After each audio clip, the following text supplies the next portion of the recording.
I'm Charity DeCola, fixed income analyst at Howe & Rustling Wealth Management. One of the questions we get here often is about the differences between bond funds and individual bonds. While both are a great way to add some fixed income exposure to your portfolio, you'll want to understand 6 key differences between the two so you can decide which is the right investment tool for you. Let's first clarify what a bond even is. A bond is a way for an official organization to borrow money from the public. These organizations could be corporations like Apple or Walmart, municipalities like Monroe County or the City of Rochester, or even the federal government. An investor will buy the bond from, or in effect lend money to, the organization and receive interest payments called coupons as a percentage of the face value for the life of the bond. For example, a 5% coupon bond with a face value of $5,000 will receive $125 semi-annually until the bond matures. When the bond matures, the investor will receive the $5,000 principal back along with the final interest payment. Now that we know what a bond is, let's dig into the differences between individual bonds and bond funds. Nature of the investment. When you're purchasing individual bonds, you're actually choosing who you want to lend money to, how much you want to be paid for lending that money, and the amount of time you're willing to lend it. Bond funds can be mutual funds or exchange-traded funds. They pool money from a group of investors to purchase a large number of bonds. They typically pay a monthly dividend, which is basically the interest payments less any fees. Investors in bond funds are still lending money to the companies, municipalities, or federal government, but in a more roundabout way. Diversification. Diversification in a bond portfolio is when there are a range of bonds included.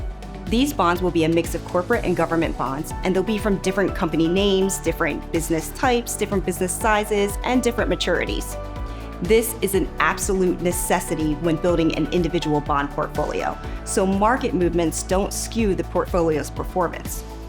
Since the manager of an individual bond portfolio must be intentional in including a range of bonds, it is important to maintain account minimums.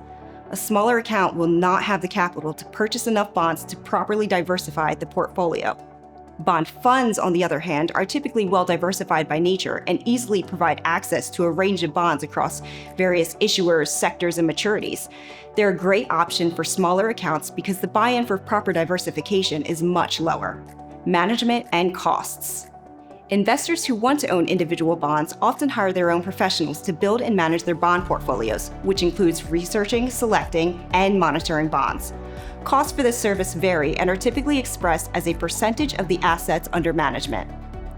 Bond funds are actively managed by portfolio managers who make investment decisions on behalf of the fund owners. Investors who own shares of the fund pay an annual management fee called the expense ratio, which is also calculated as a percentage of the assets under management. There may be other costs associated with the fund as well, such as additional management fees, transaction costs, or sales commissions. This is especially true for mutual funds. Adding these all together means the investor typically pays more to be invested in bond funds than individual bonds, and bond mutual funds tend to be more expensive than bond ETFs. Customization and control. Individual bond managers can build a custom portfolio using any number of desired specifications. Some common restrictions are income thresholds, maturity requirements, and specific businesses or business types to avoid. Bond fund managers, on the other hand, are held only to the objectives of the fund and are unable to accommodate investors' unique situations.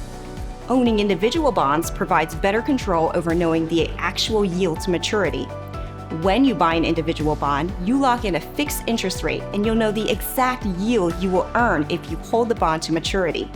This certainty allows you to plan for your income and investment returns with precision. In contrast, bond mutual funds do not offer the same predictability because their yield to maturity fluctuates with changes in the portfolio's composition and market interest rates, making it harder to forecast your exact returns. Risk. Individual bonds carry a few specific risks. There is credit risk, or the risk that the issuing entity will default on their loan obligations. There's interest rate risk, or the risk that interest rates will rise and the value of the bond will decline. There's also liquidity risk, which occurs when the bond won't sell in the secondary market at a fair price. However, much of this risk can be mitigated by purchasing high-quality bonds and holding them to maturity. That way, you know you will receive the interest payments and the bond will mature at face value. Bond funds face similar risks as individual bonds with a few nuances. The interest rate risk for a bond fund is greater because bond funds do not mature. Investors who need capital are required to sell shares at the market price, which means they may not recover their original investment.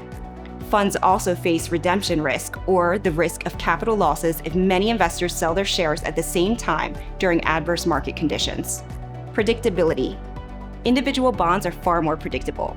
Regardless of what happens in the market, a portfolio of high-quality bonds will pay interest on time, and investors will receive their full value at maturity. The same cannot be said of bond funds, where any number of market conditions will affect the value on any given day. Individual bonds and bond funds are both great ways to gain exposure to the fixed income market. While many investors will benefit from some portion of their portfolios being invested in this market, defining your appropriate exposure comes down to determining your investment goals, your risk tolerance, your time horizon, and your account size. Howe & Russling's team of advisors can help you navigate what exposure is best for your specific circumstances.